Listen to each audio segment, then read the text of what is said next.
Welcome back. I hope you enjoyed your coffee break.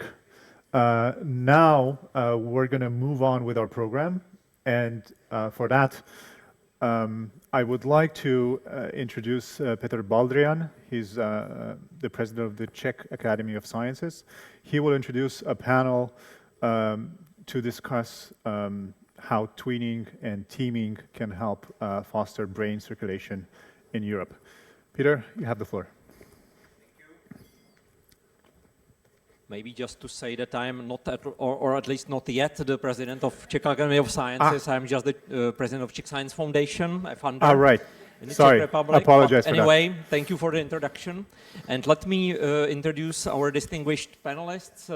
Mitja Laňšák is the director of Slovenian Research Agency. Please come to the stage.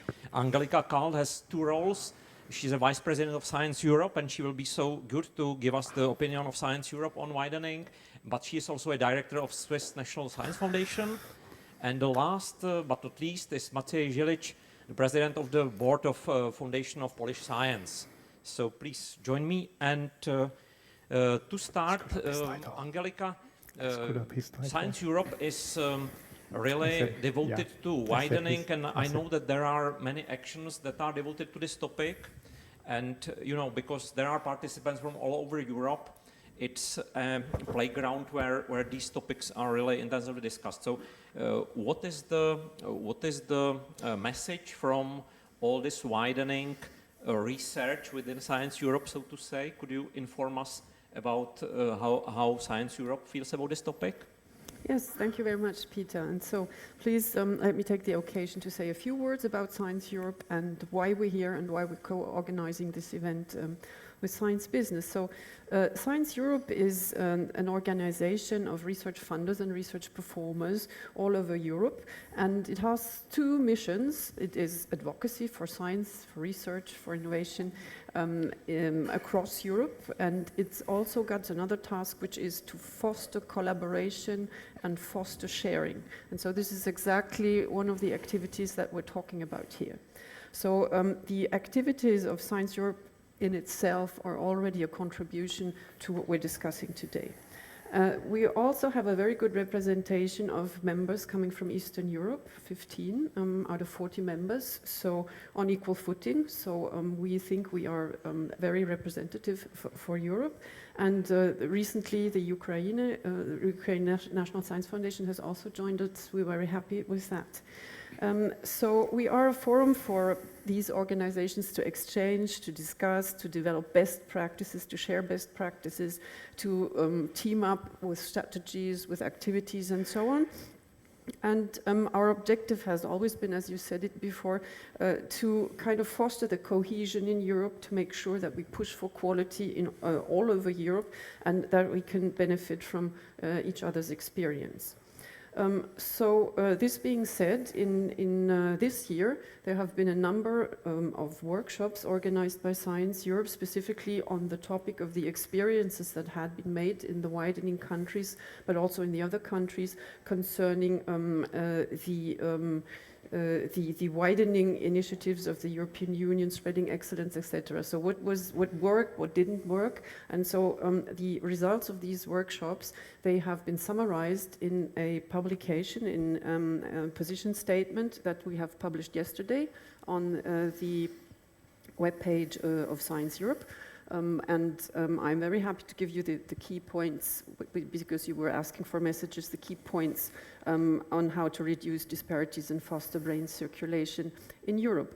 So it is not very astonishing that many of these things have already been discussed before. We're not going to reinvent humans, but perhaps we have a different perspective from what has been said before. Science Europe kind of stands for the part of the era that is not necessarily related to the European Commission activities, but ERA consists also about of all of the activities that its members can do in order to uh, just reduce the disparities and foster brain circulation. So it's more about this part, and the recommendations are very general. They're not specific to any of the to the Commission programs. So the first one has already been mentioned before. It's very clearly about increasing national investments in research, innovation, and development, but also that this has to come along with very clear strategies at long term, so that people know about the opportunities that they will find in a country at long term. This is very important, this reliability.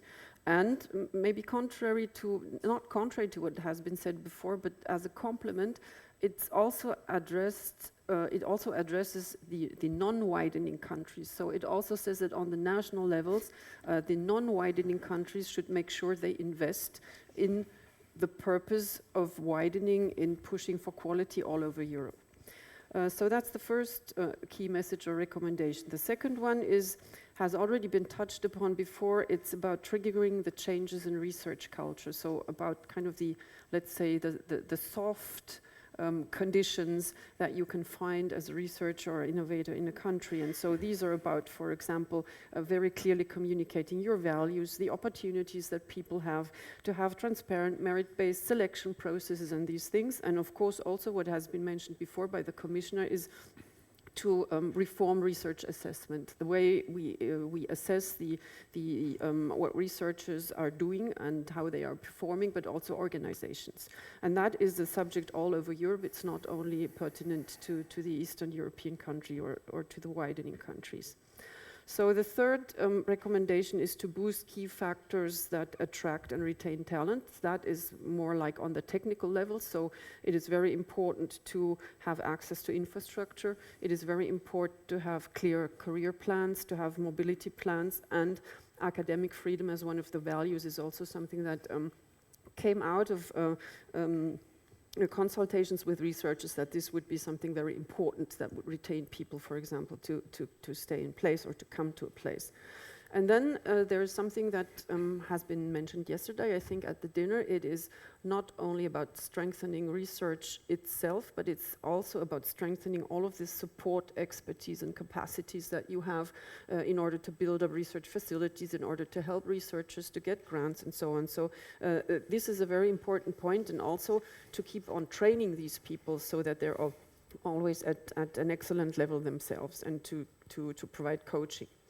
And then the fifth point is in the heart of what Science Europe is doing. It's about enhancing mutual learning and networking opportunities. So Science Europe in itself represents this by all of its activities, but there are also other things that are offered by the programs of the European Commission, for example, COST, or for example, what has been mentioned yesterday for the ERC with the visiting researcher fellowships and so on. So there are lots of things that can be used, and maybe they just need to be made known better, and to have a better participation. And last but not least, of course, all of this is about diversity, and we think we should have a discourse that says very clearly that it is an added value to have everybody on board in Europe and to have a high level of research and education performance all over Europe. And this is sometimes a bit underestimated in the communication and the discourse that you have about this topic, and we think we should be much more positive about this and not consider this as a kind of a homework that we have to do. So as you see, these messages are not new, but they kind of compile what has been coming out of these workshops, and they're confirmed by what has been discussed today and yesterday. And so I hope this is useful for you, and happy to answer any question, and please consult the website in order to download the report. Thank you very much for the introduction. Maybe I would just continue that we are speaking about spreading and widening, and we are thinking about brain circulation and the conditions for scientists all over Europe. But to me, in connection with Science Europe, as a funder, I think there is a considerable part of widening and spreading by sharing the best practice among the funders, because this also contributes to the conditions that are equal across the Europe, where the best practices for gender balance, equal opportunities are shared. So actually, it's a whole complex of stories, and if we have good, predictable funding environment, acceptable environment and the institutions, this is the whole picture. But now let's turn the stage to how the spreading and widening worked in the past. What are the experiences and what is now the situation in the countries that were subject to widening? And for that I have two distinguished speakers. So maybe I will start with Maciej and the Polish experience about how you feel about the tools that were used in the past for getting really spreading, widening and all over it, and considering where we are now, what would be your recommendations?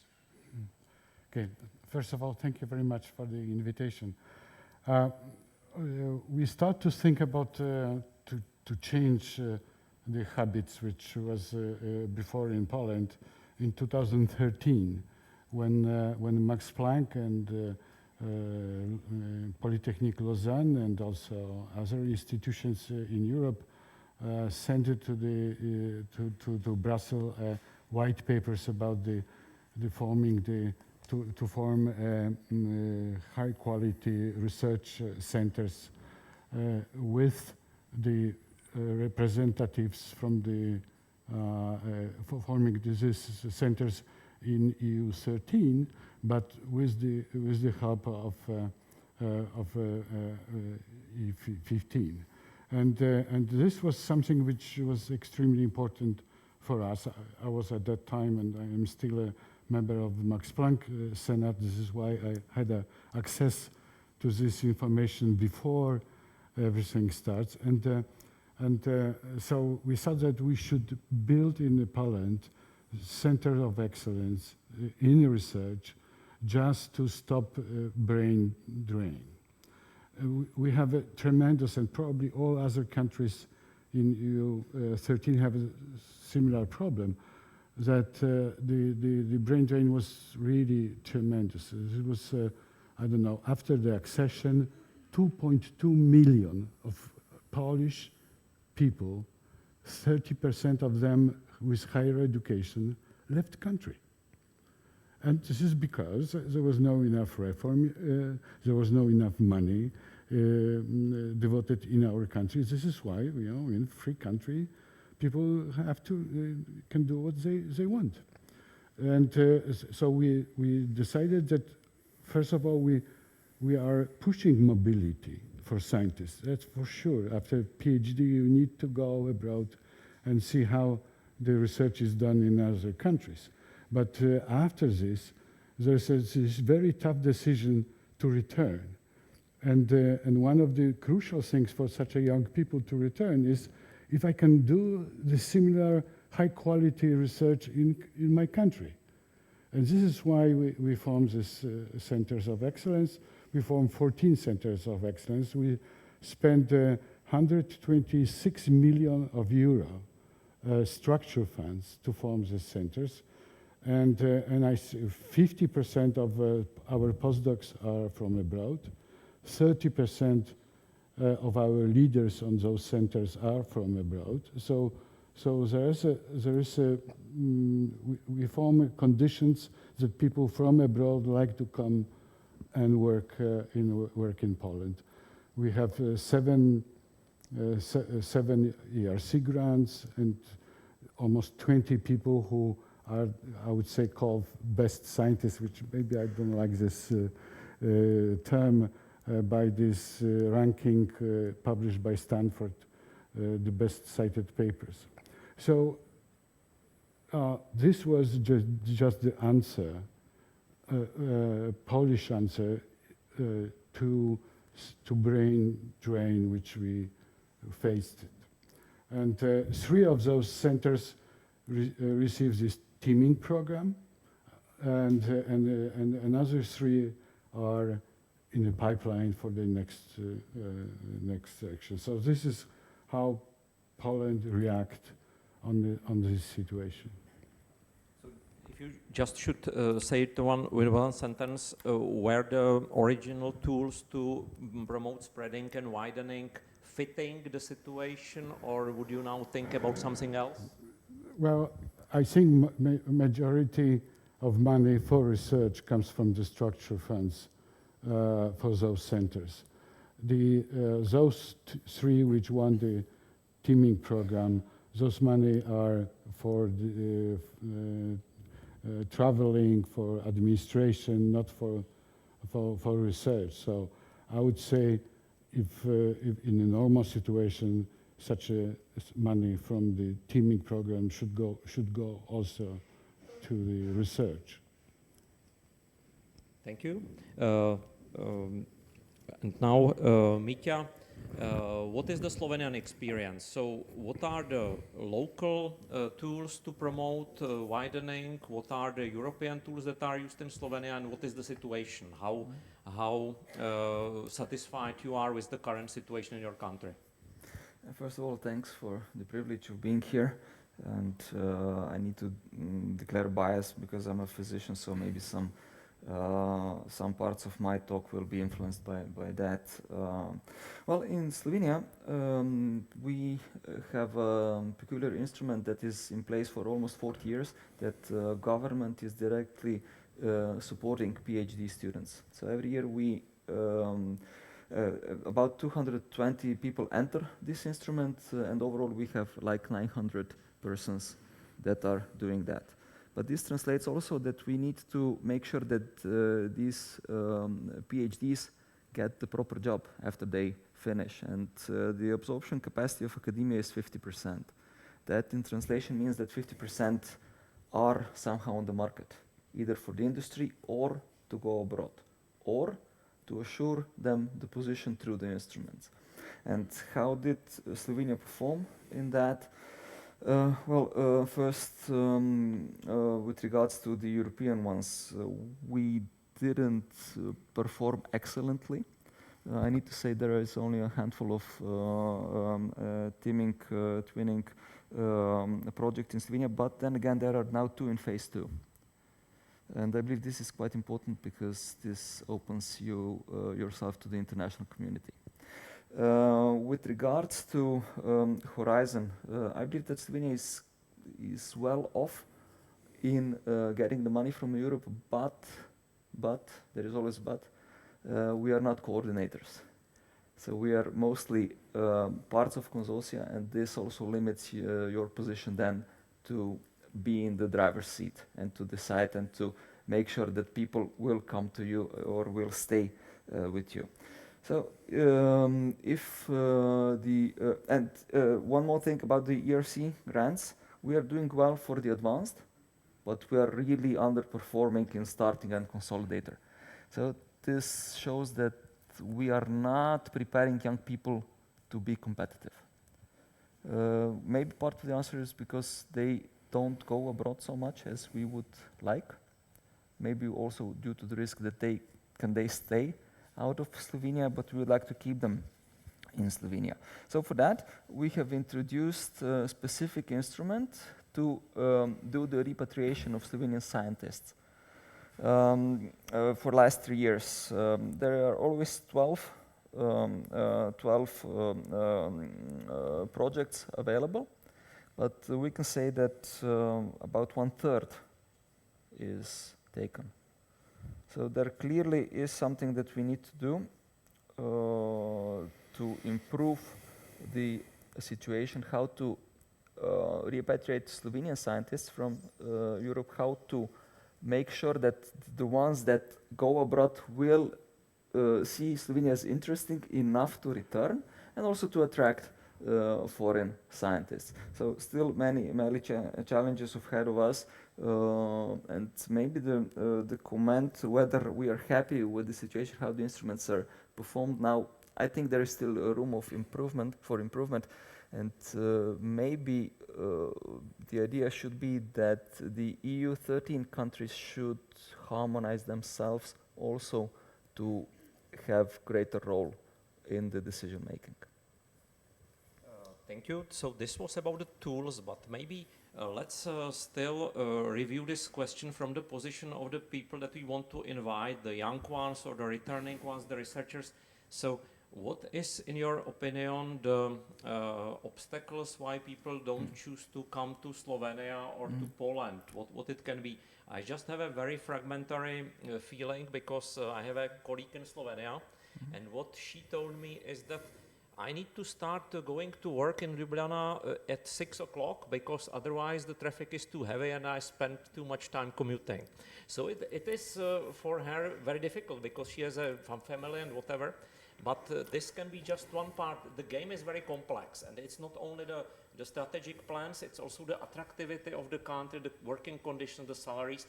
So what would be still the bottlenecks? Maciej, can you start for Poland?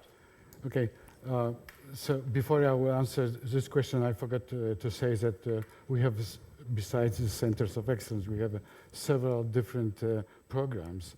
We as a foundation, but also NCN, like Polonez, First Team, and Synesis, to attract the talents from abroad. But answering your question, we actually ask our Ds and also those who are working abroad and knowing Poland, and those who are our reviewers and don't know Poland, because we are using reviewers all over the world. And for young people to come, to decide to come to Poland, the most important is the type of the project which they will do. If it's competitive, if the person who is leading this project is a very good and known scientist. On the second place is stability of working, and of course the ability to use infrastructure. And on the third position is the salary. So we did such a survey 10 years ago. And 10 years ago, salary was on the first priority, and next attractiveness of the research. So we design the programs like we have in First Team to give opportunity to open a first laboratory in Poland, and 70% of those people are from abroad. The program is open to everybody, those who are working in Poland and not working in Poland. But this was so attractive for them because they can open the laboratory, have access or can buy the equipment and things like this, and have a freedom to choose what they want to do.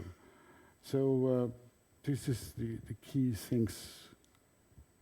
So, these are. What is the Slovenian experience? So what are the obstacles for people, not only young, all the scientists that would come to Slovenia? Slovenia is not a small country, it's a compact country, and it's one of the most livable countries in the world regarding quality of life. But okay, the Ljubljana, and you need to know that science and research is heavily centralized, almost 90% Ljubljana, may not be the paradise, also due to this commuting thing. Now, we see that we have a problem that we have set the diagnosis and we also offered some answers. Now, we know that in medicine, life expectancy is associated to socioeconomic status. So you can do whatever you want in medicine. Without improvement of socioeconomic status, you will not prolong life. Now, here I see the parallel. If you don't make people to live well, then they will not come. Scientists and researchers are humans after all, and they need to have a good quality of life. So what can we do in this respect? The research community will not solve that issue. This needs to be seen in a broader concept. And here we need to reach beyond and to make some political decisions how the situation will improve to be attractive for the people. Because otherwise, I believe that people will follow their way, their career with the options where they can pursue the career. And obviously here also the EU13 has the chance, and maybe again, I'm bringing this up already through the instruments that are existing, and I'm now referring to the WEAF and LEAD agency, which I believe is a very good possibility. And maybe if this could be enlarged to include EU13 countries in particular, there could be some priority for that also in other instruments. Then we could consolidate the potential from the EU13 countries. Thank you. And now, Angelika, you are, let's say, observer of the certain countries from outside, from the Swiss perspective. How would you feel about the past tools that were used? And perhaps if you are speaking to persons from Eastern Europe, do you have some experience, their opinions, why they rather consider staying in Switzerland or Western Europe, or what is your feeling? So what can we reach from this Western view on the EU13? Well, I think talking for Science Europe, what we have observed in the last 10 years is an increasing integration and participation of Eastern European countries in Science Europe, in the governing body, in the agenda setting. And talking about WEAF and LEAD agency, this is one of the major mechanisms by Science Europe and by its member states to foster cross-border collaboration. I think this is a very important seed that can then be used to go beyond for further collaboration. And of course here the idea is to integrate more and more Science Europe members in that WEAF arrangement. And so I think the list of countries waiting is quite long, but it's more like a kind of a feasible organizational problem. But I think in that sense we have seen very much evolution and seen from Switzerland specifically.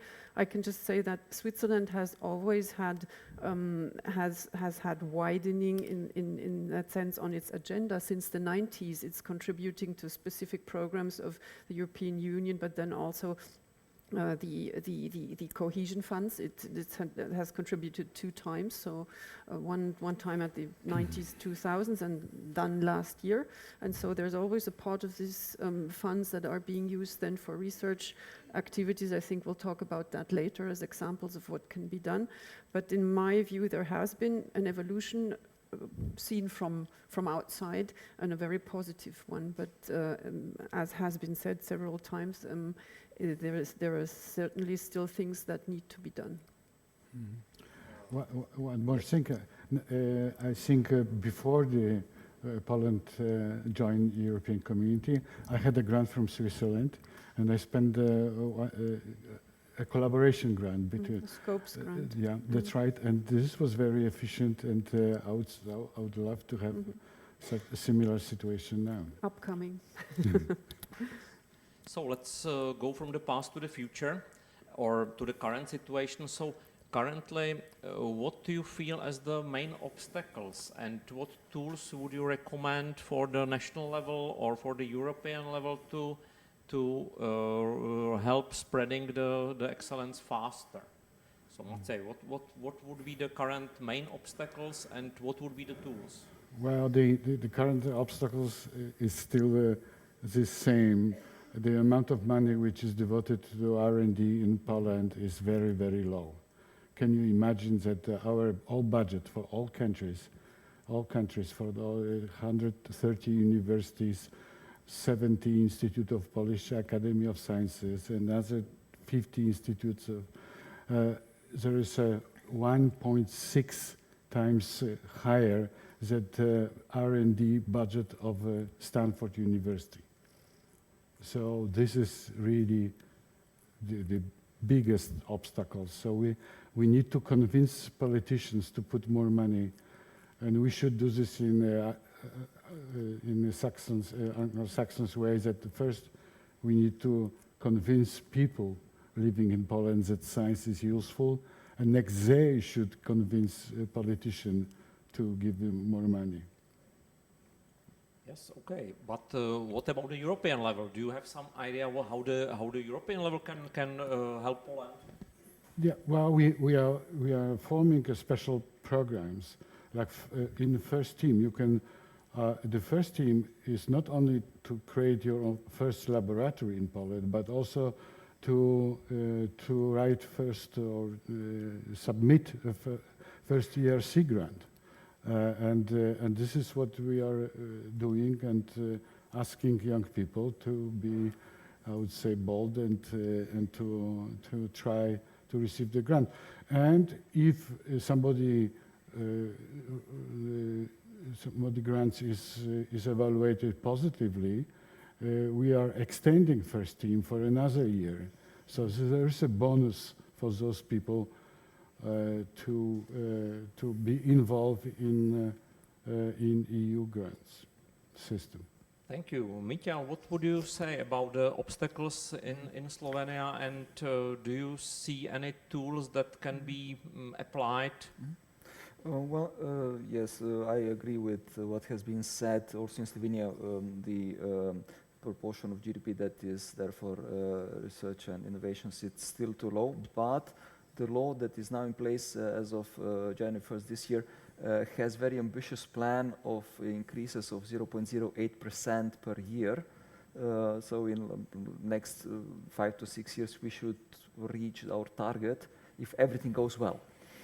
We don't know that, but the plan is ambitious, it's there, so the money should not be the main issue anymore after a couple of years. So we need to make sure that this money is allocated to the right places. Now, how can we see that from the European level? If there is a situation in the EU 13 countries, then my perception is that EU 13 countries should have the largest influence how this is tackled. At least they prepare the proposal, or they even make a decision. Whether this is possible at European level, that is beyond today, I would say. But that would be the basic logic.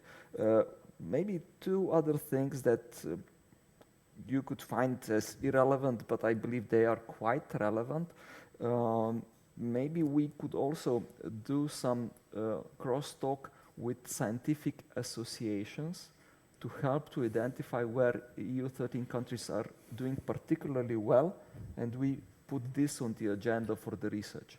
Because maybe the country itself cannot do that in a proper way. Maybe somebody else from the outside can do this in a better way. I can see this in medicine.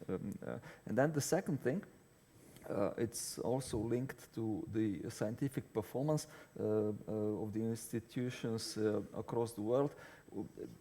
Whether we like it or not, but the output in publications is still one of the major things.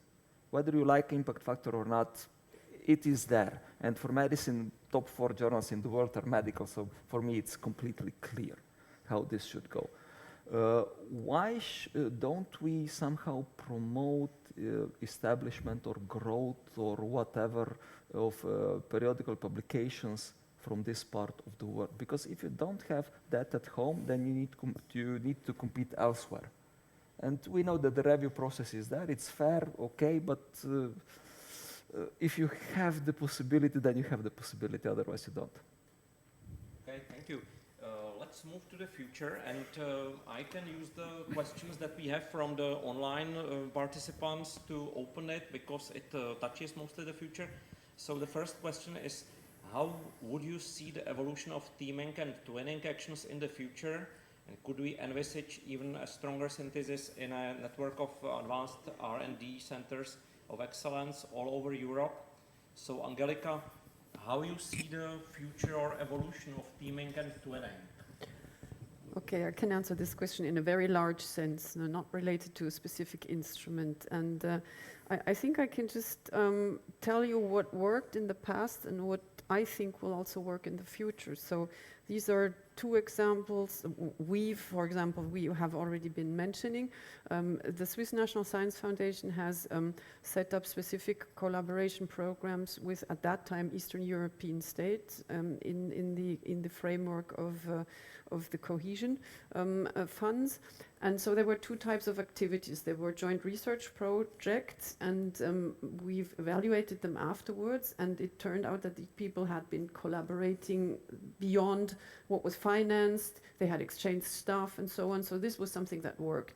At the same time, there was institutional partnerships. So creating the condition that you need to attract talent is one of the major subjects, I think. And these institutional partnerships, they were kind of a mutual exchange, a learning exercise on things that worked and that didn't work. And now there was something that we introduced later, which is called Promise, not Promise with I, but Promise with Y for young researchers, so promoting young researchers. So the idea was to finance researchers that were currently in Switzerland, but that had their background in one of the Eastern European countries, give them like kind of an ERC starting grant but the condition was that they return to one of their home institutions in one of these countries. And so that was a pilot, and we had like 7 grants that we financed. And out of these 7 grantees, 2 got an ERC grant afterwards, and 5 got a permanent professor position at the place where they had their grant. So it seems that creating these seeds is something that contributes importantly to the further development of a site, of an entity, of an institute. And so these lessons learned, we take them up for the next cohesion fund, and the program will start next year. And so there will be again Promise, but to a larger scale, so financing young talents in the widening states, and also again these kinds of collaborative projects, but this time they will be multilateral. They will not only be bilateral, but they will also be multilateral in order to enable a larger participation. So that's the very concrete plan for Switzerland, for the future, for the Swiss National Science Foundation, and how to foster this. Thank you. There is another question. Scientific convergence and will follow convergence of economic and social conditions. How far do you feel we are from reaching this point in Central and Eastern Europe? Maybe this is a crucial question because we have these 2 parts, like the social conditions I would call the quality of life, and the economic conditions is the money. If I look from my own perspective in Czech Republic, in the team around me, the young people coming from outside Europe, but also US, Canada, and all over Europe, I think in Prague they feel quite comfortable. So they don't feel big difference to their previous destinations, wherever it is. Still, the economic part is a little bit problematic, but if we look back how it was, when I was young, I was really deciding whether I survive in science, whether I have enough money to live my life. So definitely we are catching up. So what's the situation in Slovenia, in Poland, in terms of the social development, economic development, and do you agree that this should be somehow aligned and that actually it underpins the possibility to develop research?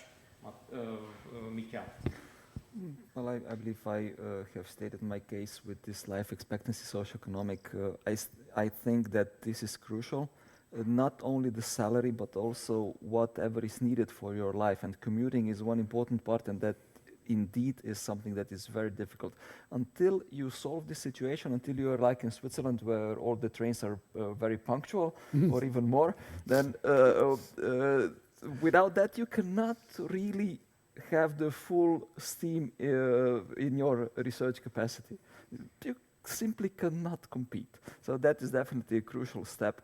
But then again, also decentralization to the environments where you have these things sorted out would be another way to go. Maciej, what would be your feeling? Do we need this social and economic development or in order to promote excellence in science, or can we do excellent science without that like unimportant stuff? No. Okay. So those are very important stuff. I think if you want to attract talents from abroad, you need to have a good economical situation and social situation. Of course, now it's very difficult after the pandemic and all this economical situation which is now in Europe and in Poland also. It's difficult to say to talk about this, but I would say because we are using structure funds. Turns out that the area of Warsaw it's reaching this 50% of the average situation. I'm talking about the economical situation. So maybe in the future we will not be able to pump more money to Warsaw, but other regions need this money, and this is what we are actually doing this. Unfortunately, we are somehow centralized, like you mentioned. So we need to see and to drive the situations that other regions will be also have these centers of excellence because they have a very good scientists, but they do not have a chance to flourish. Thank you. We are slowly concluding. Is there some pressing question from the audience to the panel members? If I may have an additional comment to this twinning teaming, and I believe that could be applicable to all the instruments that have a network behind it or a consortium or whatever. If the solutions are usually simple, if there would be an additional maybe requirement that there is obligatory exchange of people, young and senior, for a certain period, and if the horizon is or ERC is 3 to 5 years, then for 20 or 40% of time it's obligatory for every center to send somebody elsewhere. This would also increase the visibility of centers, and also if you don't go abroad to places where you usually will not, then you cannot enlarge your horizons. So that could potentially be a simple solution, or at least in the form of a proposal, not to make it obligatory. Thank you. If I can just add to this question which you were answering, for me it's extremely important that in the case of teaming program, you will have a very simple criteria to select those. Those criteria are, I would say, vague, and the criterion of the quality of science done or proposed, it's one of the criteria. Next, there's some geopolitical balance and things like this. The quality of science should be the primary criterion in selecting those applications for teaming program. So I see that in the end we have some outlook and recommendations. Thanks to all panel members. It was a great discussion. And let us give the floor to the next panel.